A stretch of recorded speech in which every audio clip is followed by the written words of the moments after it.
Hello, viewers. Welcome again with a new topic of psychological problems or disorder. Once again, I'm with you. आज हम एक नए और बड़े ही कॉमन टॉपिक के ऊपर बात करेंगे जिसको कहते हैं कि ओवर थिंकिंग, यानी कि जरूरत से ज्यादा सोचना.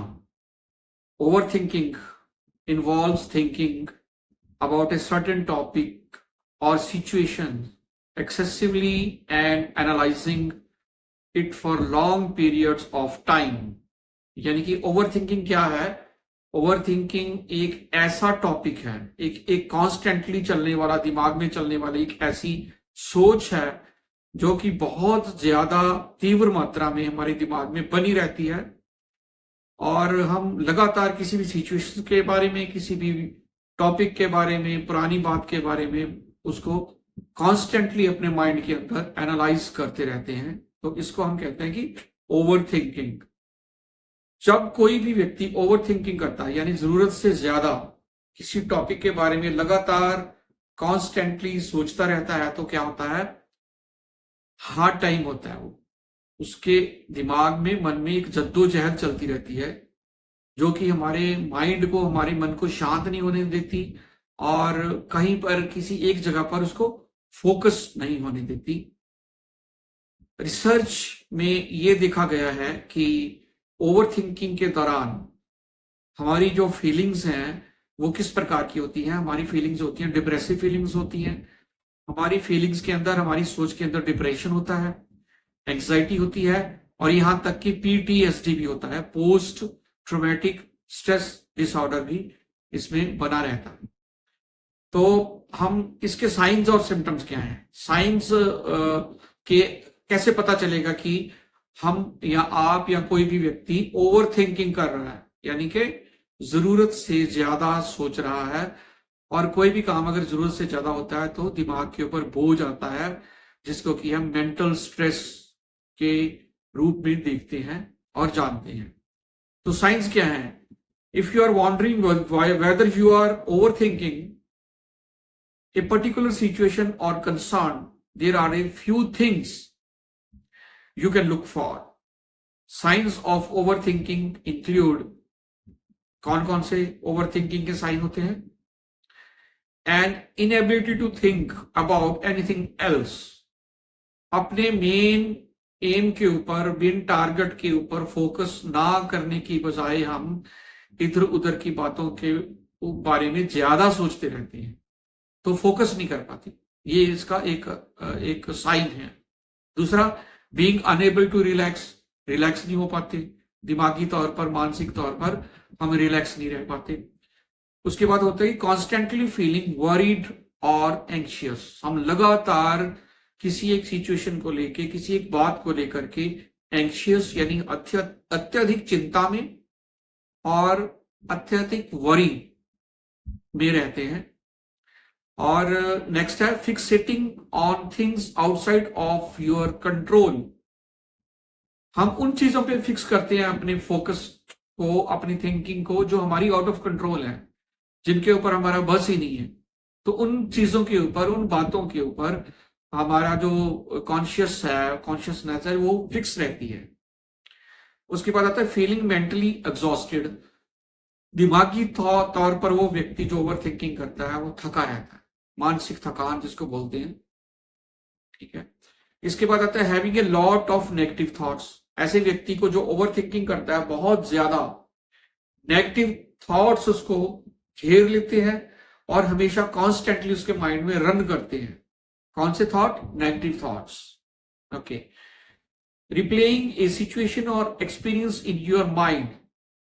ऐसा व्यक्ति जो ओवर थिंकिंग करता है, उसके माइंड में सदैव, लगातार, कॉन्स्टेंटली क्या होता है? रिप्ले होता है. कौन सी सिचुएशंस का? बुरी सिचुएशंस का, नेगेटिव थॉट्स का, बैड एक्सपीरियंसेस का, पुराने एक्सपीरियंसेस का रिप्ले होता रहता है, यानी बार बार वो रील चलती रहती है. इसके बाद आता है सेकंड, गेसिंग योर डिसीजंस. ऐसा व्यक्ति डिसीजन मेकिंग में बड़ी दिक्कत आती है उसको और डिसीजन नहीं ले पाता. और अगर कोई डिसीजन लेता है तो उसके साथ साथ कुछ और डिसीजन पे भी फोकस करता है. कंफ्यूज रहता है कि ये इसकी बजाय ये कर लिया जाए, इसकी बजाय ये कर लिया जाए, ठीक है।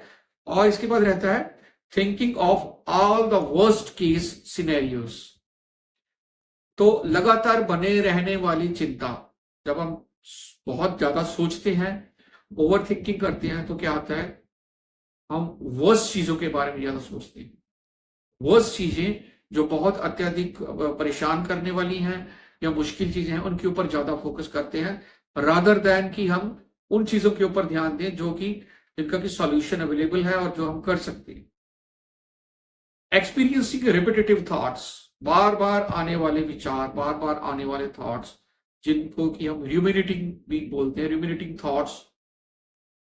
ये वो थॉट्स होते हैं कि जो बार बार हमारे दिमाग में चलते हैं, और ये ज्यादातर ये विचार नेगेटिव थॉट्स होते हैं, और ये हेल्पफुल बिल्कुल भी नहीं होते।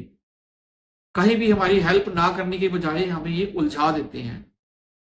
पर जब आप ओवर थिंकिंग कर रहे होते हैं, तो आप रिप्ले कर रहे होते हैं कि ऐसी कन्वर्सेशन को, ऐसी बातचीत को, ऐसे हालातों को, ऐसे बीते हुए वक्त को जो कि आपके हार्ड टाइम रहा है, मुश्किल दौर में से गुजरे हैं आप, या बहुत सारे नेगेटिव दौर में से गुजरे हैं, या मुश्किल कोई भी ऐसा आपके साथ कोई वाक्य हुआ है, कोई ट्रॉमा रहा है, कोई सदमा रहा है, उसके बारे में बार बार उन बुरी चीजों के बारे में सोचते रहना। और इसी के साथ ही प्रॉब्लम के ऊपर और मिस्टेक्स के ऊपर अपने ध्यान को ज्यादा हम फोकस करते हैं, जिससे कि क्या होता है कि हमारी जो मेंटल हेल्थ है वो प्रभावित होती है, और मेंटल हेल्थ बिगड़ने का रिस्क जो है बढ़ जाता है। ऐसा ही एक रिसर्च में, जो कि जर्नल ऑफ एबनॉर्मल साइकोलॉजी में प्रकाशित हुआ था, पब्लिश हुआ था, उसमें बताया गया है जैसे जैसे किसी व्यक्ति की ओवर थिंकिंग करने से मेंटल हेल्थ डाउन आती है, वैसे वैसे उस व्यक्ति के जो है रूमिनेटिंग थॉट्स, अनवांटेड थॉट्स बढ़ते चले जाते हैं, और जो रेपिटेटिव थॉट का जो साइकिल है, जो साइकिल ऑफ एक्शन है, वो एक रिस्क में चला जाता है और बार बार उन चीजों को दोहराता रहता है।